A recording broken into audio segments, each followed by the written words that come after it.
ಇತ್ತೀಚಿನ ದಿನಗಳಲ್ಲಿ Microsoft office ಅಲ್ಲಿ ಮೈಕ್ರೋಸಾಫ್ಟ್ ಪವರ್ ಪಾಯಿಂಟ್ 2019 ಮಾರ್ಪ್ ಅಂತ ಒಂದು ಆಪ್ಷನ್ನು ನಮಗೆ ನೋಡಲಿಕ್ಕೆ ಸಿಗುತ್ತೆ. ಸೊ ಟ್ರಾನ್ಸಿಷನಲ್ಲಿ ಮಾರ್ಪ್ ಅನ್ನೋ ಒಂದು ಆಪ್ಷನ್ನ ನಮಗೆ ಒಂದು ಎಕ್ಸ್ಟ್ರಾ ಫೀಚರ್ಸ್ನ ನಮಗೆ ಆ್ಯಡ್ ಮಾಡಿದ್ದಾರೆ. ಅದು 2019 ಅಷ್ಟೇ ನಮಗೆ ನೋಡಲಿಕ್ಕೆ ಸಿಗುತ್ತೆ ಮತ್ತು ಅದರಲ್ಲಿ ನಾವು ಯೂಸ್ ಮಾಡ್ಕೋಬೋದು. ಸೊ ಈ ಒಂದು ಮಾರ್ಪ್ ಆಪ್ಷನ್ನ ನಾವು ಯಾವುದಕ್ಕೆ ಯೂಸ್ ಮಾಡ್ತೀವಿ? ಸೊ ಈ ಒಂದು ಟ್ರಾನ್ಸಿಷನ್ ಮಾರ್ಪ್ ಆಪ್ಷನ್ನ ಯೂಸ್ ಮಾಡಿಕೊಂಡು ಯಾವ ಥರ ಆ್ಯನಿಮೇಟೆಡ್ ವೀಡಿಯೋಸ್ನ ನಾವು ಕ್ರಿಯೇಟ್ ಮಾಡ್ಬೋದು ಅಂತ ಈ ಒಂದು ವಿಡಿಯೋದಲ್ಲಿ ನಾನು ನಿಮಗೆ ತಿಳಿಸ್ಲಿಕ್ಕೆ ಹೋಗ್ತಾ ಇದ್ದೀನಿ. ನಾನು ನಿಮ್ಮ Sagar. Welcome to my channel ಮೆಕ್ಟಿಪ್ ಚಾನಲ್ಗೆ ನಿಮ್ಮೆಲ್ಲರಿಗೂ ಸ್ವಾಗತ.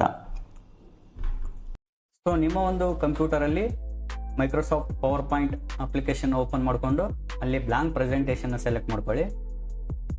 ಸೊ ಅದಾದ ನಂತರ ಇಲ್ಲಿ ಲೇಔಟಲ್ಲಿ ಬ್ಲಾಂಕ್ ಸ್ಲೈಡ್ನ ನೀವು ಸೆಲೆಕ್ಟ್ ಮಾಡ್ಕೊಳ್ಳಿ.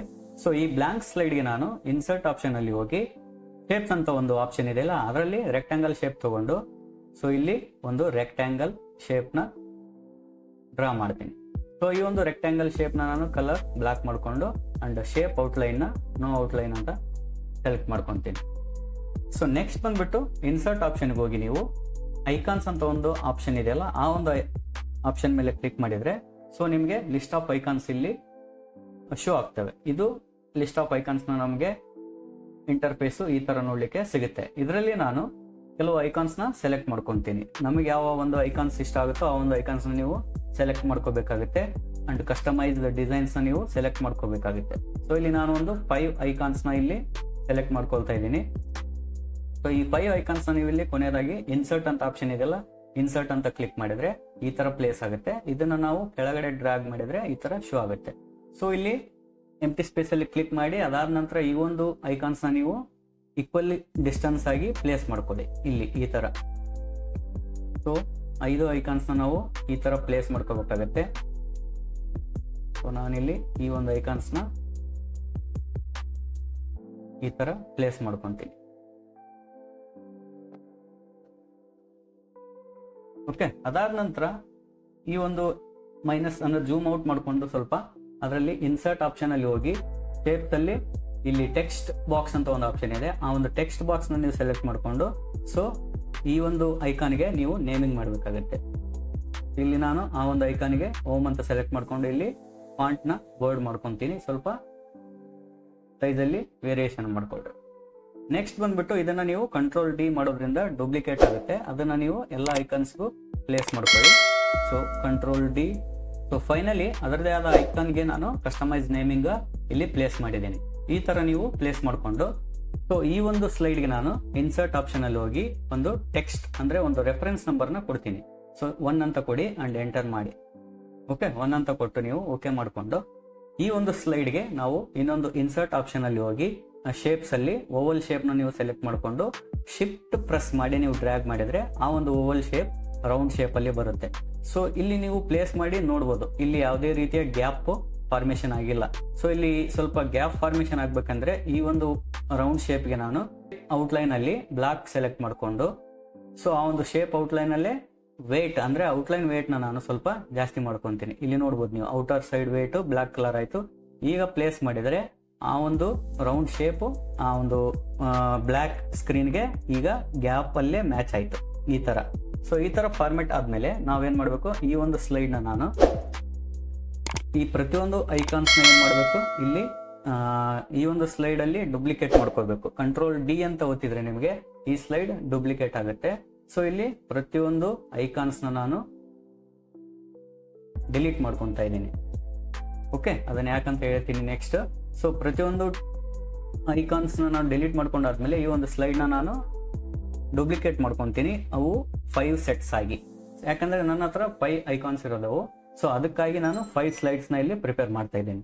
ಸೊ ಇಲ್ಲಿ ಫಸ್ಟ್ ಸ್ಲೈಡ್ಗೆ ಬಂದು ಈ ಒಂದು ಐಕಾನ್ಗೆ ನಾನು ಪಾಪಪ್ ಆಗ್ಬೇಕಂದ್ರೆ ಹೈಪರ್ ಲಿಂಕ್ ನಾನು ಇಲ್ಲಿ ಇನ್ಸರ್ಟ್ ಮಾಡಬೇಕು. ಸೊ ಹಂಗಾಗಿ ಕಂಟ್ರೋಲ್ ಕೆ ಅಂತ ನೀವು ಪ್ರೆಸ್ ಮಾಡಿದ್ರೆ ಇಲ್ಲಿ ಇನ್ಸರ್ಟ್ ಹೈಪರ್ ಲಿಂಕ್ ಆಪ್ಷನ್ ಬರುತ್ತೆ. ಅದರಲ್ಲಿ second one place in this document ಅಲ್ಲಿ ಹೋಗಿ ಸೊ ಈ ಒಂದು ಕ್ಲಾಕ್ ಬಂದ್ಬಿಟ್ಟು ಸೆಕೆಂಡ್ ಅಂದ್ರೆ ಈ ಒಂದು ಸೆಕೆಂಡ್ ಸ್ಲೈಡ್ ಅಲ್ಲಿ ಶೋ ಆಗುತ್ತೆ. ಹಂಗಾಗಿ ನಾನು ಇಲ್ಲಿ ಸೆಕೆಂಡ್ ಸ್ಲೈಡ್ ಅಲ್ಲಿ ಪಾಪಪ್ ಆಗ್ಬೇಕು ಅಂತ ಓಕೆ ಅಂತ ಎಂಟರ್ ಮಾಡ್ತೀನಿ. ಅದೇ ತರ ನೀವು ಈ ಸ್ಲೈಡ್ಸ್ಗೆ ಏನ್ ಮಾಡಬೇಕು, ನೇಮಿಂಗ್ ನ ನೀವು ಚೇಂಜ್ ಮಾಡ್ಕೊಳ್ಳಿ. ಅಂದ್ರೆ ನಿಮಗೆ ರೆಫರೆನ್ಸ್ ಆಗಿ ಈಸಿಯಾಗಿ ಗೊತ್ತಾಗುತ್ತೆ ಯಾವ ಸ್ಲೈಡ್ ಎಲ್ಲಿ ಪ್ಲೇಸ್ ಆಗಿದೆ ಅಂತ. ಸೊ ಇಲ್ಲಿ ನಾನು ಈ ಒಂದು ಸ್ಲೈಡ್ ನೇಮ್ನ ನಾನು ಚೇಂಜ್ ಮಾಡ್ಕೊತಾ ಇದ್ದೀನಿ. ಸೊ ಅದೇ ತರ ಸೇಮ್ ಫಸ್ಟ್ ಅಲ್ಲಿ ಆಪ್ಷನ್ಗೆ ಹೋಗಿ ನೀವು ಈ ಸರ್ಚ್ ಬಾರ್ ಏನಾಗಬೇಕು, ಕಂಟ್ರೋಲ್ ಕೆ ಅಂತ ಪ್ರೆಸ್ ಮಾಡಿ ಈ ಒಂದು ಸರ್ಚ್ ಐಕಾನ್ ಬಂದ್ಬಿಟ್ಟು ಥರ್ಡ್ ಸ್ಲೈಡ್ ಅಲ್ಲಿ ಪ್ಲೇಸ್ ಆಗುತ್ತೆ. ಅಂಡ್ ದಿಸ್ ಸೆಟ್ಟಿಂಗ್ ಐಕಾನ್ ಬಂದ್ಬಿಟ್ಟು ಈ ಒಂದು ಫೋರ್ತ್ ಅಲ್ಲಿ ಬರೋದ್ರಿಂದ ಕಂಟ್ರೋಲ್ ಕೆ ಅಂತ ಪ್ರೆಸ್ ಮಾಡಿ ಸೊ ಫೋರ್ತ್ ಸ್ಲೈಡ್ ಅಲ್ಲಿ ಸೆಲೆಕ್ಟ್ ಮಾಡ್ಕೊಂಡು ಓಕೆ ಮಾಡ್ತೀನಿ. And this call setting control K ಇದು ಒಂದು ಫಿಫ್ತ್ ಸ್ಲೈಡ್ ಅಲ್ಲಿ ಬರೋದ್ರಿಂದ ಫಿಫ್ತ್ ಸ್ಲೈಡ್ ಓಕೆ ಮಾಡ್ಕೊತೀನಿ. ಅದೇ ತರ ಇಲ್ಲಿ ಈ ಒಂದು 4 ಆಪ್ಷನ್ ನೀವೇನ್ ಮಾಡಬೇಕು, ಕಂಟ್ರೋಲ್ ಸಿ ಮಾಡ್ಕೊಂಡು ಎಲ್ಲದಕ್ಕೂ ಪ್ಲೇಸ್ ಮಾಡ್ಕೋಬೇಕು. Control V and control V and control V. So ಇಲ್ಲೇನಾದ್ರೂ ನಿಮಗೆ ಸೊ ಈ ತರ ಎಲ್ಲ ಸ್ಲೈಡ್ಸ್ಗೂ ನಾನು ಕಾಪಿ ಪೇಸ್ಟ್ ಮಾಡಿದೆ, ಈ ಒಂದು ಡೂಪ್ಲಿಕೇಟ್ ಮಾಡ್ಕೊಂಡೆ ಈ ಒಂದು ಐಕಾನ್ಸ್ನ. ಇಲ್ಲಿ ಫಸ್ಟ್ ಸ್ಲೈಡ್ ಮೇಲೆ ಕ್ಲಿಕ್ ಮಾಡಿ ನೀವು ಇದಕ್ಕೆ ಹೈಪರ್ ಲಿಂಕ್ ಕೊಡಬೇಕು. ಇವಾಗ ಕಂಟ್ರೋಲ್ ಕೆ ಅಂತ ಪ್ರೆಸ್ ಮಾಡಿ ಇದು ಫಸ್ಟ್ ಸ್ಲೈಡ್ ಅಲ್ಲಿ ಪಾಪಪ್ ಆಗಬೇಕು ಅಂಡ್ ಓಕೆ ಕೊಡಿ. ಸೊ ಇವಾಗ ಆ ಒಂದು ಐಕಾನ್ ನಾನು ಏನ್ ಮಾಡ್ತೀನಿ, ಸೆಲೆಕ್ಟ್ ಮಾಡ್ಕೊಂಡು ಐಕಾನ್ ಮತ್ತೆ ನೇಮ್ ನ ಸೆಲೆಕ್ಟ್ ಮಾಡ್ಕೊಂಡು ಕಂಟ್ರೋಲ್ ಸಿ ಅಂತ ಕ್ಲಿಕ್ ಮಾಡಿ ಎಲ್ಲ ಸ್ಲೈಡ್ಸ್ ಅಲ್ಲೂ ಪ್ಲೇಸ್ ಮಾಡ್ತಾ ಇದ್ದೀನಿ. ಈ ತರ control V press control V for the pasting. So ಈ ತರ ಪ್ಲೇಸ್ ಆದ್ಮೇಲೆ ಸೊ ಲಾಸ್ಟ್ ಆಪ್ಷನ್ ಬಂದ್ಬಿಟ್ಟು ಈ ಒಂದು ಹೋಮ್ ಐಕಾನ್ ನ ಫಸ್ಟ್ ಸ್ಲೈಡ್ ಅಲ್ಲಿ ನೀವು ರೈಟ್ ಕ್ಲಿಕ್ ಮಾಡಿ ಬ್ರಿಂಗ್ ಫ್ರಂಟ್ ಅಂತ ಆಪ್ಷನ್ ಮಾಡಬೇಕು. ಬ್ರಿಂಗ್ ಟು ಫ್ರಂಟ್ ಅಂತ ಇದೆಯಲ್ಲ ಅದನ್ನ ಕ್ಲಿಕ್ ಮಾಡ್ಕೊಂಡು ಸೊ ನೀವು ಬೇಕಿದ್ರೆ ಎರಡು ಈ ಹೋಮ್ ಆಪ್ಷನ್ ನ ನೀವು ಸೆಲೆಕ್ಟ್ ಮಾಡ್ಕೊಂಡು ಎರಡನ್ನು ಏನ್ ಮಾಡಬೇಕು, ಈ ತರ ಮೂವ್ ಮಾಡ್ಕೋಬೇಕು ಎಟ್ ಎ ಟೈಮ್. ಓಕೆ, ಈ ತರ ಮೂವ್ ಆದ್ಮೇಲೆ ನೆಕ್ಸ್ಟ್ ಸೆಕೆಂಡ್ ಆಪ್ಷನ್ ಅಲ್ಲಿ ಸೆಕೆಂಡ್ ಸ್ಲೈಡ್ ಅಲ್ಲಿ ಇದನ್ನ ನೀವು ರೈಟ್ ಕ್ಲಿಕ್ ಅಂದ್ರೆ ರೈಟ್ ಆರೋ ಮಾರ್ಕ್ ನೀವು ಕ್ಲಿಕ್ ಮಾಡೋದ್ರಿಂದ ಈ ತರ ಸೆಲೆಕ್ಟ್ ಮಾಡ್ಕೊಂಡು ಈ ಒಂದು ಐಕಾನ್ ಈ ಒಂದು ರೌಂಡ್ ಶೇಪ್ ಏನಾಗುತ್ತೆ ಮೂವ್ಮೆಂಟ್ ಆಗುತ್ತೆ. And then select these two and click arrow mark up. ಈ ತರ ಎಲ್ಲ ಸ್ಲೈಡ್ಸ್ಗೂ ನೀವು ಅರೇಂಜ್ ಮಾಡ್ಕೊಳ್ಳಿ.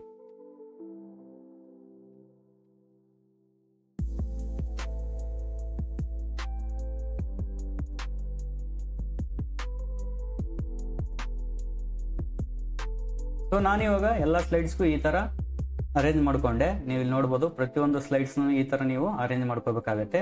ಸೊ ಅದಾದ್ಮೇಲೆ ನೆಕ್ಸ್ಟ್ ಫೈನಲ್ ಸ್ಟೆಪ್ ಬಂದ್ಬಿಟ್ಟು ಈ ಒಂದು ಸ್ಲೈಡ್ ನ ಸೆಲೆಕ್ಟ್ ಮಾಡಿ ಕಂಟ್ರೋಲ್ ಎ ಅಂತ ಸೆಲೆಕ್ಟ್ ಮಾಡಿದ್ರೆ ಎಲ್ಲಾ ಸ್ಲೈಡ್ಸ್ ಸೆಲೆಕ್ಟ್ ಆಗ್ತವೆ. ಸೊ ಟ್ರಾನ್ಸಿಷನ್ ಆಪ್ಷನ್ ಅಲ್ಲಿ ಬಂದ್ಬಿಟ್ಟು ಇಲ್ಲಿ ಮಾರ್ಪ್ ಆಪ್ಷನ್ ನೀವು ಕ್ಲಿಕ್ ಮಾಡಬೇಕು. ಸೊ ಇಲ್ಲಿ ಮಾರ್ಪ್ ಆಪ್ಷನ್ ನ ಕ್ಲಿಕ್ ಮಾಡಾದ್ಮೇಲೆ ಫಸ್ಟ್ ಸ್ಲೈಡ್ ನ ಸೆಲೆಕ್ಟ್ ಮಾಡ್ಕೊಂಡು ಪ್ರಿವ್ಯೂ ಬಟನ್ ಮೇಲೆ ನೀವು ಕ್ಲಿಕ್ ಮಾಡಿ. ಪ್ರಿವ್ಯೂ ಆಪ್ಷನ್ ಬಂದ್ಬಿಟ್ಟು ನೋಡಿ ಇಲ್ಲಿ ನಾನು ಇದ್ರ ಮೇಲೆ ಕ್ಲಿಕ್ ಮಾಡ್ತೀನಿ. ಸೊ ಇದು ಸೆಕೆಂಡ್ ಒನ್ ಅಂಡ್ ಸರ್ಚ್ ಮೇಲೆ ಕ್ಲಿಕ್ ಮಾಡಿದಾಗ ನಮಗೆ ಥರ್ಡ್ ಸ್ಲೈಡ್ ಶೋ ಆಗುತ್ತೆ. ಅಂಡ್ ಇದ್ರ ಮೇಲೆ ಕ್ಲಿಕ್ ಮಾಡಿದಾಗ ನಮಗೆ ಕಾಂಟ್ಯಾಕ್ಟ್ ಅಂದ್ರೆ fifth slide direct fifth slide ಬರುತ್ತೆ. ಇಲ್ಲಿ ಹೋಮ್ ಬಟನ್ ನಾನು ಕ್ಲಿಕ್ ಮಾಡ್ತೀನಿ. ಸೊ ಹೋಮ್ ಬಟನ್ ಮೇಲೆ ಕ್ಲಿಕ್ ಮಾಡಿದ್ರೆ ನಮಗೆ ಈ ತರ ನಮಗೆ ಇಂಟರ್ಫೇಸ್ ಬರುತ್ತೆ. ಸೊ ನಾವು ಸ್ಲೈಡ್ ನ ಈಸಿಯಾಗಿ ಎಲ್ಲಿ ಕ್ಲಿಕ್ ಮಾಡ್ತೀವಿ ಅಂದ್ರೆ ಮೊಬೈಲ್ ಅಪ್ಲಿಕೇಶನ್ ಅಲ್ಲಿ ನಾವೇನು ಯೂಸ್ ಮಾಡ್ತೀವಲ್ಲ ಅದೇ ತರ ಇಲ್ಲಿ ನಾವು ಅನಿಮೇಟೆಡ್ ಸ್ಲೈಡ್ಸ್ ನ ಮಾರ್ಪ್ ಆಪ್ಷನ್ ನ ಯೂಸ್ ಮಾಡಿಕೊಂಡು ಇಲ್ಲಿ ಶೋ ಮಾಡಬಹುದು. ಇದ್ರ ಮೇಲೆ ಕ್ಲಿಕ್ ಮಾಡಿದ್ರೆ ಈ ತರ ನಮಗೆ ಸ್ಲೈಡ್ ಶೋ ಆಗುತ್ತೆ.